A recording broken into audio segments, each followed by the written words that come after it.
శోభా ఏమైంది నీకు? అబ్బా చిన్నదానికి కూడా ఏమో అయినట్టుంది. ఎంత కలలు కంటే మాత్రం ఒళ్ళంతా ఇలాగా తడపడం.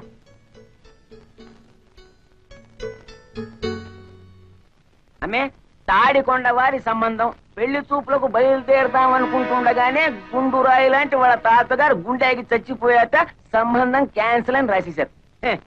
అమ్మాయిని చూడక్కలేదు, ఫోటోలు చూస్తే చాలు అన్న పిఠాపురం సంబంధం వారు ఫోటోల్లోనే కాకుల్లా ఉన్నారు, నిజంగా కోతుల్లాగా. అది వారి అభిప్రాయం రాసినారు. దీంతో పెళ్లి సంబంధాల లిస్ట్ ఎల్లా కరణ్యం. మీరేం బాధపడకండి అమ్మా, ఎవరు ఎట్టిపోతే మనకే. మీకింత కష్టం వచ్చినప్పుడు మేం లేవు చెప్పవయ్యా. శోభ కుట్టికు నీరు కుట్టికు సరిగ్గా సరిపోయే 2 పిల్లకాయలు ఉన్నాయి. అల్లే రాజహంసే. ఎవరు వాళ్ళు? మా బిడ్డలే, ఈయన కొడుకు నా కొడుకు. మా పిల్లకాయలకి సంబంధాలు రాక కాదు, పాలగట్టించండు పాలకొల్లించండు రెడీగా ఉన్నాయి. కానీ అమ్మగారు కష్టాల్లో ఉన్నారని క్యాన్సిల్ చేసేసినాం. అల్లే అవును, ఏదో ఇన్నాళ్ళు మిమ్మల్ని నమ్ముకునే ఇక్కడ పడున్నాం. మన సంబంధాలు కూడా కలిసిపోతే ఈ ఆస్తి బయటికి పోకుండా ఉంటుంది కదా అని తాను. మొగుడు తెచ్చిన నువ్వు, పెళ్ళాన్ని తెచ్చిన వీడు నా కూతుళ్ళని పెళ్లి చేసుకుంటామని అడుగుతారా? ఎంత ధైర్యమే మీకు? ఇంకొక మాట మాట్లాడారంటే డొక్క చించేస్తాను. ఆగమ్మే, మా సంగతి సరే. నీ కూతురు ఏమన్నా పతితులా? వాళ్ళ గురించి జిల్లా మొత్తం స్టోరీలుగా చెప్పుకుంటున్నారు.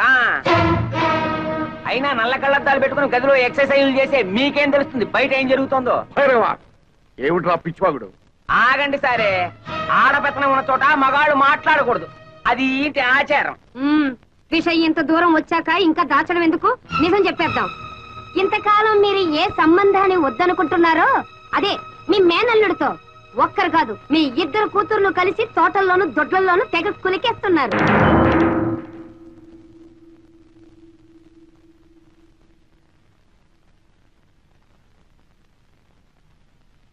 నిజం చెప్పు. పిచ్చి కూతులకు వస్తే నీ నాలుక తెగ్గొస్తాను. నా నాలుకనే తెగ్గొస్తారో మీ కూతుళ్ళ పీకల్నే గొస్తారో వాళ్ళని పిలిచి అడగండి. శోభా, నీరజా,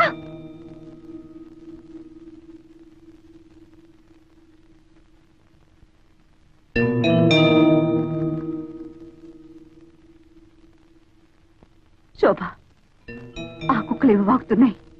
నిజం చెప్పు, నువ్వు ఆ వెంకటిని ప్రేమించావా?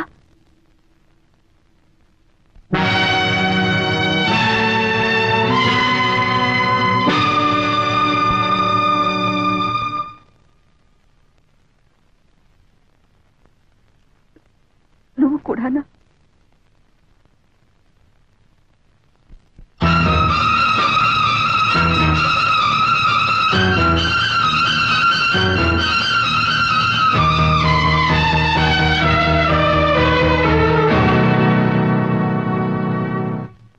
ఇప్పటికైనా నిజం తెలిసిందల్లే, ఎప్పటికైనా మా పిల్లలే మిగ్గతి. పద రాజహంస.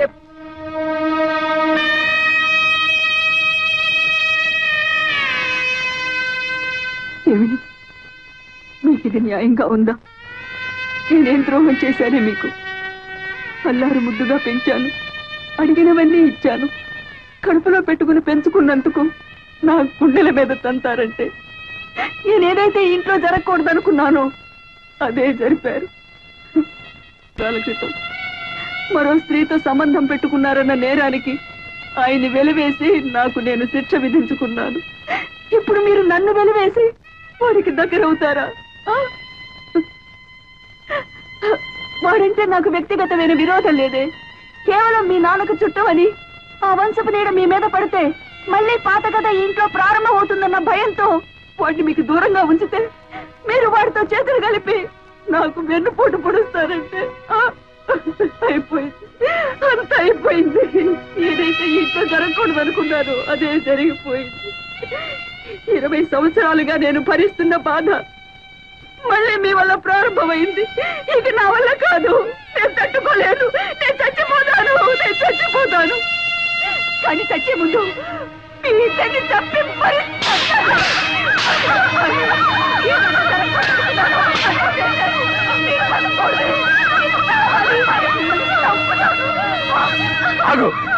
ఏమిటా పిచ్చావేశం? వాళ్ళిద్దరిని చంపే హక్కు నీకు ఎక్కడుంది? ఏమిటి మీరనేది? అవును, వాళ్ళిద్దరిలో ఒకరు నీ బిడ్డగా.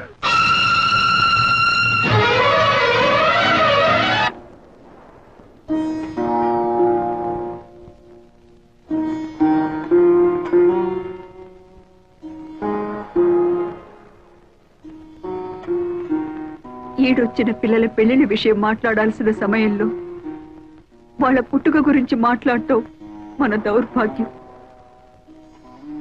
20 ఏళ్ల తర్వాత రాత్రిపూట మీరు ఇంట్లో ఎందుకున్నారో నాకు తెలుసు. నేను భరించలేక ఆత్మహత్య చేసుకుంటానని భయపడినట్టున్నారు. నేనంత పిరికిదాన్ని కాదండి. నేనేనాడు మీ ముందు కన్నీళ్లు పెట్టుకోలేదు, మీ ఇతర విషయాలేవి పట్టించుకోలేదు. కానీ ఇవాళ ఒక తల్లిగా ప్రాధేయపడుతున్నాను. చెప్పండి, ఒకరు నా బిడ్డ కాదా? అవును, ఆ ఇద్దరిలో ఒక బిడ్డ నాగమణికి పుట్టింది. నాకు తెలియకుండా ఎలా జరిగింది?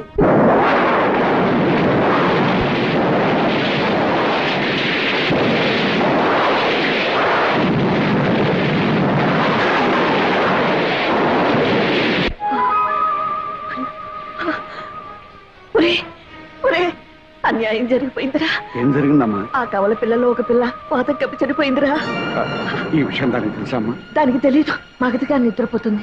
తెలివి వచ్చి ఆ విషయం దానికి తెలిసిందంటే తట్టుకోలేదురా. ఏం చేయాలో నాకు అర్థం కావటం లేదే.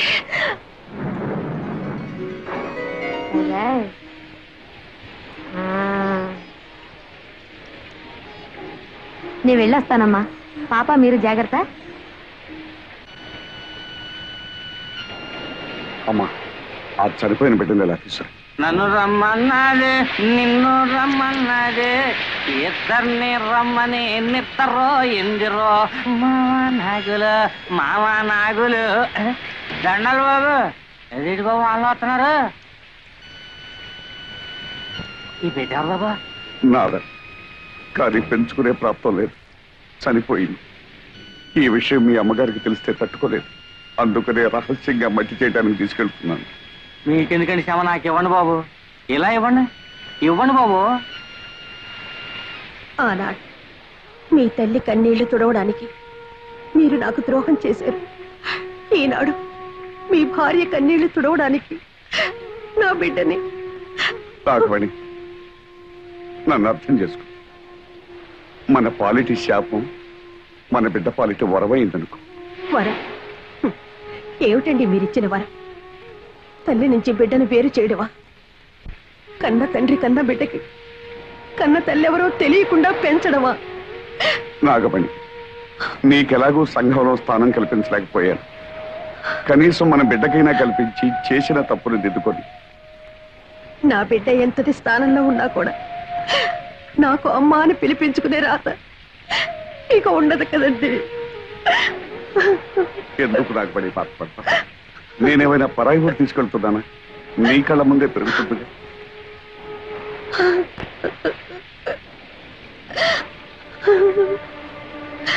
ఈ లోకం అంతా మీరు నన్ను ఉంచుకున్నారు అంటే నేను భరించాను.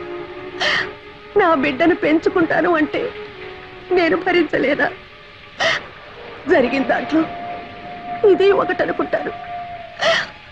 నా ప్రాప్తం అంతే. తీసుకెళ్ళండి.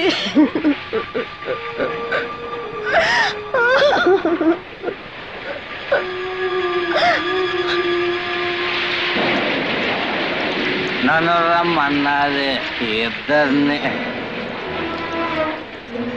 ఓ బిడ్డ పాచి పెట్టాను, ఇంకో బిడ్డ చేతిలో. అంటే నాగమ అయ్యగారండి. అంటే ఏడు బాబు అలా జరుచుకున్నారు? నేనేం దియ్యాను కాదు బాబు, గొండప్పనే. అయితే ఓ బిడ్డను మట్టి చేసి ఓ బిడ్డను మార్చేస్తున్నారన్నమాట. గుండప్ప, ఈ గుండప్ప కావలసింది పడైతే నోరు తెరవాడు బాబు. చనిపోయిన బిడ్డను వానలో తడుపుతా కప్పెడుతుంటే గొంతులో పోసింది దిగిపోయింది. అందుకనే ఈ విషయం అట్టాగే మనసులో ఎత్తరే ఫోటోలాగా అచ్చయిపోయిందండి. ఈ రాశాన్ని డబ్బుతో కప్పేది బాబు. ఏమిట్రా నువ్వు చేసిన పని? నాగమణ్ణి పెళ్లి చేసుకుంటానంటే నీ ఒప్పుకోలేదు. దానికి పుట్టిన బిడ్డని నాకు మనవరాలిగా ఎలా ఒప్పుకోగలరా? ఆనాడు నీ పెద్దరికాన్ని గౌరవించానమ్మా. ఆ గౌరవాన్ని నిలబెట్టుకోవాలనుకుంటే రత్నానికి తెలివి రాకముందే ఈ బిడ్డను తీసుకెళ్లి పక్కలో పడుకోబెట్టు.